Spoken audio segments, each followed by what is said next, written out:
Does money equal success? Take a massive multi-million-dollar budget, throw in industry-defining CGI, and attach the biggest A-listers. It's a guaranteed hit, right? Except when it isn't. With streaming giants like Netflix and Disney Plus pumping unprecedented cash into Korean production studios, budgets are breaking records. But a massive price tag can't save a broken story. Today on Soul Channel, we are pulling back the curtain on the most expensive failures in recent K-drama history, the highly anticipated blockbusters and massive sequel investments that recorded disastrous numbers, alienated their fan bases, and proved that star power means absolutely nothing without a solid script.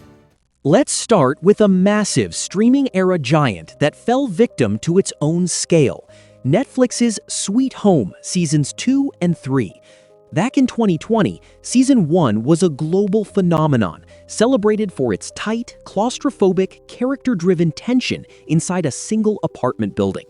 Eager to turn it into an expansive franchise, Netflix responded with a back-to-back production budget hitting an estimated staggering 100 billion won across the remaining 2 seasons. It was one of the largest simultaneous sequel investments in Korean drama history. But the result? A masterclass in alienating a dedicated fan base. Both seasons were slammed for the exact same fundamental failure, completely abandoning what made Season 1 work. Instead of the psychological, intimate battle against human desire, the production team chose to expand the universe, moving the setting into a generic, sprawling, apocalyptic wasteland.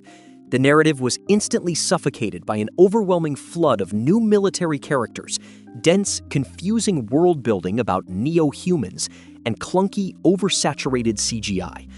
Worst of all, the show actively sidelined its actual main characters, leaving fan favorites like Song Gang's character wandering aimlessly in the background for episodes at a time.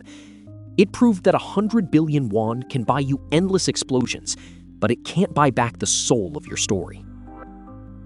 Next is another high-profile television meltdown, TVN's space station romantic comedy When the Stars Gossip. On paper, this was an absolute titan. It had 5 years of intense preparation, and it paired global icon Minho with the queen of romantic comedies, Hyojin. The studio poured a staggering 50 billion won into this project, expecting it to revolutionize television sci-fi. Instead, it crashed straight into the ground.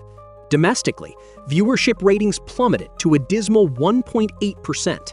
For a prime weekend TVN slot featuring Minho, that is an historic low.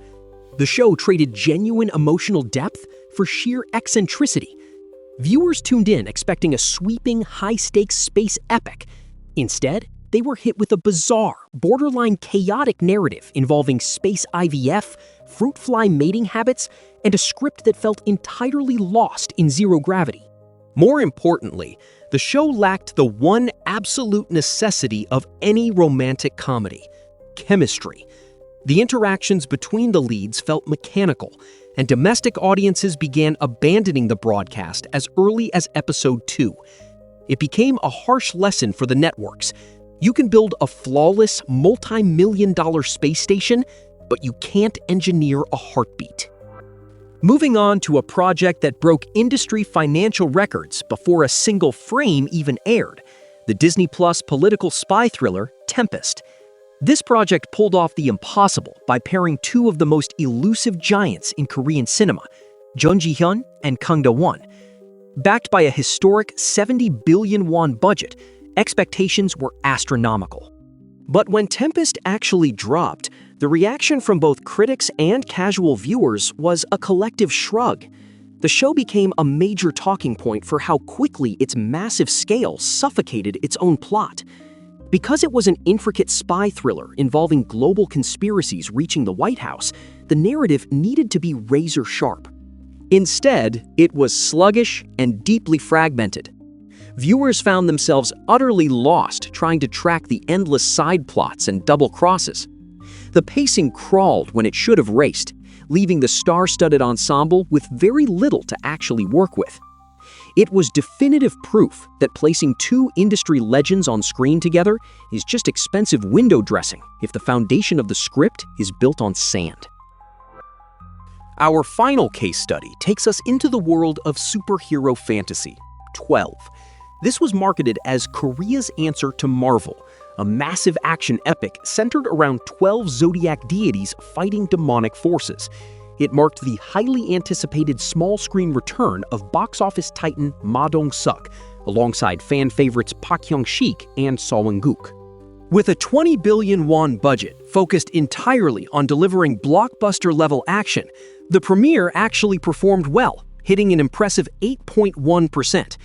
But then, the floor fell out. Ratings rapidly deteriorated, bottoming out in the 2% range. The issue here was the CGI trap. The production team spent so much time and money on digital effects that they completely neglected basic character writing. The fantasy world felt hollow, and the special effects frequently looked unpolished and awkward on screen rather than cinematic. Because the characters lacked any meaningful depth or stakes, the heavy action sequences quickly became repetitive and boring. When a show relies entirely on green screens and a star's famous punch, audiences will eventually tune out. So what is the ultimate takeaway from these multi-million-dollar disasters? The streaming era has triggered a massive arms race in K-entertainment. Production companies are desperate to create the next global hit, so they pour ungodly amounts of money into visual scale, endless sequels, and premium casting.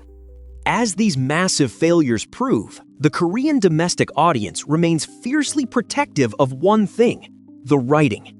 A viewer will happily watch a low-budget indie drama filmed in a single room if the emotional writing grips them, but they will turn off a high-budget blockbuster or drop a beloved sequel in a heartbeat if the story fails to connect. Which of these massive disappointments hurt the most to watch? Did you stick it through to the end of Sweet Home Season 3? Let me know down in the comments below. Make sure to like this video and subscribe for more industry deep dives. I'll see you in the next breakdown.